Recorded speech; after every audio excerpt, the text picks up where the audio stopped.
Well, hello, and welcome to Capernaum. You must be here for the same reason that I am.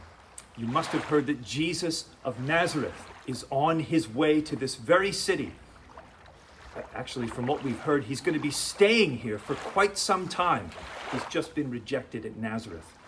But not so long ago, something very special happened to me and to my family. Let me tell you my story.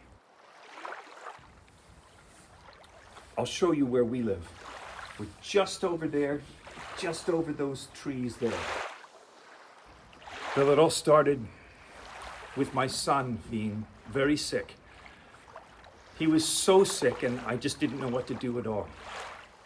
So sick with a fever. I don't know if you've ever seen anyone who's been sick with a fever. But we were hopeless, and we didn't know what to do. But we had heard that Jesus of Nazareth was coming to Cana of Galilee. Now that's quite a distance away from Capernaum, but I just had to go see him for myself. I had heard that he had done a miracle there not very long ago. And so I came to him. And I came before him, and I asked him to come down to Capernaum to heal my son. And he said something to me that was very startling at the time. He said, "Unless you see signs and wonders, you will not believe." But I did believe. I really did. But I think he was trying to challenge me to see if I really did believe his words. And you know what he said to me? He said, "Go your way, your son lives."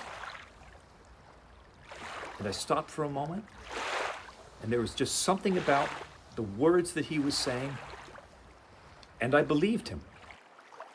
But it was still a long trip back to Capernaum from Cana, where I had met Jesus. So I came back, and I was told that my son, his fever was gone. But that's not the incredible thing. That's not the only incredible thing.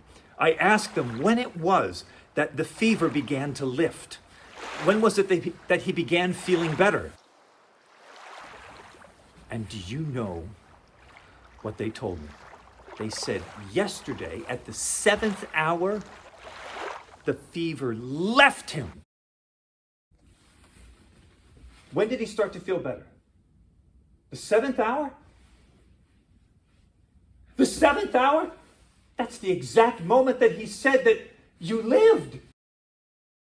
Do you know what that means? He didn't just start feeling better. The fever completely left him. He was completely healed. And I knew at that very moment when I thought back, that was the exact time when he said that my son lives. So I began to believe that this man is much more than a prophet. Much more than a prophet. And it wasn't just me who is beginning to believe that.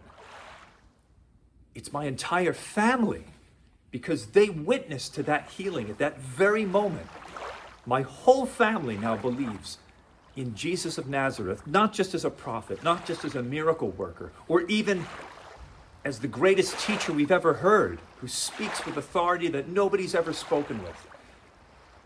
But we also believe that Jesus is the Messiah, the heir to the throne of David, who will rule over all of this territory, all of Capernaum, all of Israel, all of Judah in the kingdom, and eventually over the whole earth.